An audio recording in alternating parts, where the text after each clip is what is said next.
नमस्कार, मैं doctor Bela Mathur, government college Bundi, drawing and painting. आज मैं आपको यथार्थवाद यानी कूर्बे के बारे में बताऊंगी। गुस्ताव कूर्बे। कल मैंने आपको देलाक्रा के बारे में बताया था, ये भी यथार्थवादी आर्टिस्ट थे। आज मैं कूर्बे के बारे में बताऊंगी। कूर्बे का जन्म ओरना गांव में हुआ था और साधारण किसान परिवार में हुआ था। बचपन से ही इनको चित्रकला की बहुत रुचि थी। पुस्तकीय अध्ययन से इनको विशेष घृणा थी। ये पुस्तकों का अध्ययन नहीं करना चाहते थे। इनको स्कूल भी भेजा गया, लेकिन ये वहां से भी लौट आए। चित्रण के स्थानों पर चित्रण कार्य के लिए जब भी स्कूल से इनको बाहर कहीं ले जाया जाता था तो ये बहुत खुश होते थे। बेसांकों के महाविद्यालय में भी इनको भेजा गया, लेकिन इनकी रुचि न होने के कारण ये महाविद्यालय से भी वापस आ गए तथा पिता को इन्होंने अपनी इच्छा के बारे में बताया कि चित्रकला के क्षेत्र में आगे बहुत सा कार्य करना चाहते हैं। तथापि ये हुआ कि 1839 में इनके पिता ने इनको अध्ययन के लिए पेरिस में भी भेजा, लेकिन पेरिस से भी ये वापस लौट के आ गए। तब पिता के सामने चित्रण के अध्ययन की इच्छा रखी। तब इनको पुनः 1840 में चित्रकला के अध्ययन के लिए इनके पिता ने वापस पेरिस भेजा कि वहां जाकर ये चित्रकला का अध्ययन करें। तब इन्होंने बोला, पेरिस जाने से पहले इन्होंने बोला कि मैं 10 साल के अंदर एक महान चित्रकार, ख्याति प्राप्त चित्रकार बन के बताऊंगा। तथा 1840 में पुनः इनको जब पेरिस भेजा तो ये चित्रशाला स्विस में भर्ती हो गए तथा चित्रशाला में जो भी चित्रकला का अध्ययन किया जाता था उससे भी असंतुष्ट थे। ये लुब्र संग्रहालय जाते थे, वहां ये रेम्ब्रांड, फ्रांस हॉल्स, देलाक्रा इत्यादि के चित्रों को देखते थे और उनसे बहुत ही प्रभावित हुए। उन चित्रों की प्रतिकृति करने लगे। 1844 में इन्होंने अपना एक चित्र कुत्ते के साथ कूर्बे राष्ट्रीय कला प्रदर्शनी में रखा। राष्ट्रीय कला प्रदर्शनी में ये चित्र स्वीकृत हुआ। इनको थोड़ा कॉन्फिडेंस आया। 1849 में 1849 में इनके 2 चित्र, एक तो था आत्मचित्र, दूसरा था ओरना का भोजन, ये राष्ट्रीय कला प्रदर्शनी में स्वीकृत हुए। इसमें जो ओरना का भोजन इनका चित्र था उसमें इनको पुरस्कार मिला। तथापि इनमें काफी कॉन्फिडेंस आया और ये चित्र निरंतर बनाने लगे। 1850 में जो इनकी प्रदर्शनी हुई उसमें इन्होंने एक विशाल चित्र रखा जिसका नाम रखा ओरना का दफन संस्कार। ये चित्र भी इन्होंने राष्ट्रीय कला प्रदर्शनी में प्रदर्शित किया, लेकिन जो चयन समिति के सदस्य हैं उनको ये चित्र बिल्कुल भी पसंद नहीं आया, क्योंकि यद्यपि यथार्थवाद के आरंभिक चित्रों में माना जाता है, क्योंकि इसमें जो मानवाकृतियां थी, जो आसपास का वातावरण था उसमें हलचल थी, कहीं भी कल्पना तिरंजनता नहीं थी, अनैसर्गिकता नहीं है इन चित्रों में।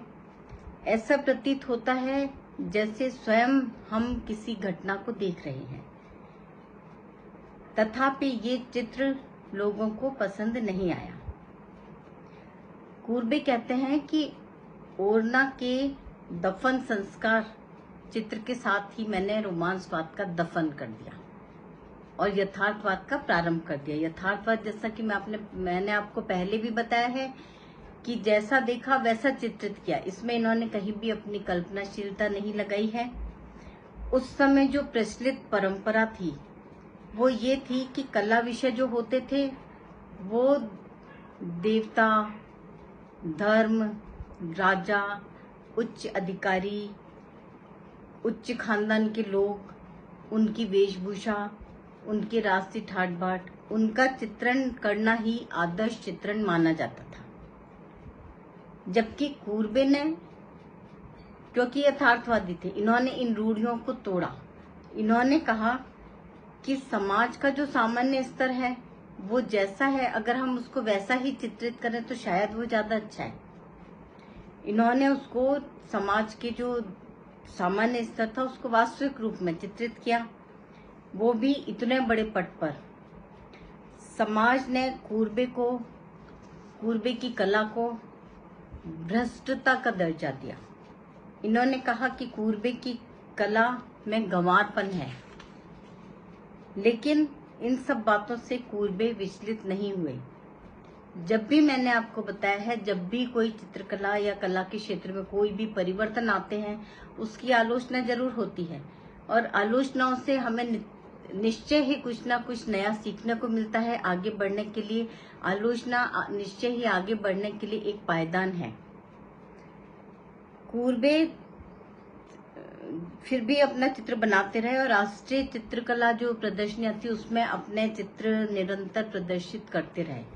कुछ लोगों ने इनके चित्रों को निम्न स्तर का दर्जा दिया, फिर भी कूर्बे चित्र बनाते रहे और ऐसी घटनाओं से विचलित नहीं हुए।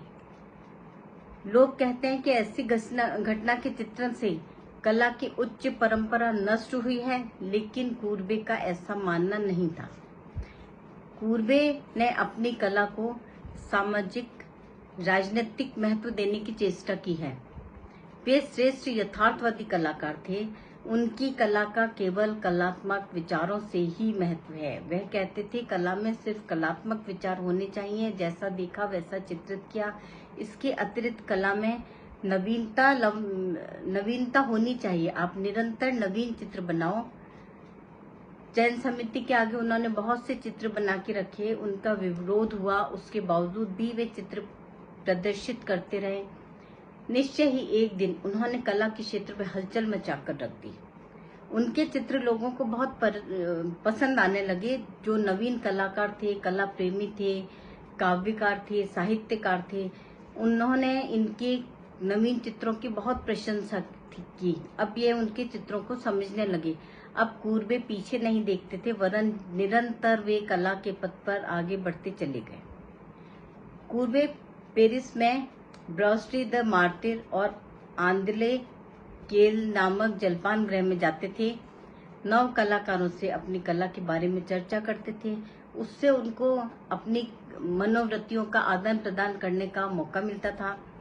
1861 में जो राष्ट्रीय कला संस्था थी, उसके विद्यार्थियों ने इनको आमंत्रित किया, इनको प्रार्थना की कि वे हमें आके कला का अध्ययन कराएं, लेकिन इन्होंने अस्वीकार कर दिया। विद्यार्थियों की सुविधा के लिए इन्होंने स्वयं अपनी चित्रशाला खोली। कूर्बे के विचार बिल्कुल सरल और स्पष्ट थे। वे कहते थे, मुझे देवता दिखाओ, मैं उसका चित्रण करूंगा, क्योंकि उस समय देवताओं के इनके चित्रण बहुत चलते थे। लेकिन ये यथार्थवादी थे, जैसा देखो वैसा चित्रित करो। ये उन चित्रों को नहीं मानते थे। इनके कुछ इनके प्रसिद्ध चित्र हैं, जैसे स्नान मग्ना युवती, तोता और तरुणी, सेन नदी के किनारे पर दो महिलाएं, चित्रकार का कार्य कक्ष, यह इनके कुछ प्रसिद्ध चित्र हैं। कूर्बे ने पाविलो ड्यू रियलिज्म नाम से 40 चित्रों और 4 रेखा चित्रों की एक प्रदर्शनी की। अब वो विशाल आकार के चित्र बनाने लग गए थे। कूर्बे ने अपनी यथार्थवादी कला को जनतंत्रवादी कला के नाम से घोषित कर दिया। 1867 में पेरिस की जो अंतर्राष्ट्रीय कला प्रदर्शनी थी, उसमें इनके 130 चित्र और कुछ मूर्तियां प्रदर्शित हुए। इनका एक चित्र है नमस्ते कूर्बे महोदय। वो बहुत ही प्रसिद्ध चित्र है, जिसमें इनके गर्वीले स्वभाव का परिचय होता है। 1877 में स्विट्जरलैंड में इस महान कलाकार की मृत्यु हो गई। ये एक सच्चे निष्ठावान कलाकार थे। कलाकृतियों में ये कहते थे कि किसी भी चीज को प्रत्यक्ष देख के जो चित्र बनाओगे वो ही आपका अपना चित्र है। यथार्थ चित्रण पर इन्होंने बल दिया। यह कहते थे यथार्थ चित्रण किया जाना ही कला की सत्यता है, यही कला है, यही कला है और यही यथार्थवादी कला है। नमस्कार, धन्यवाद।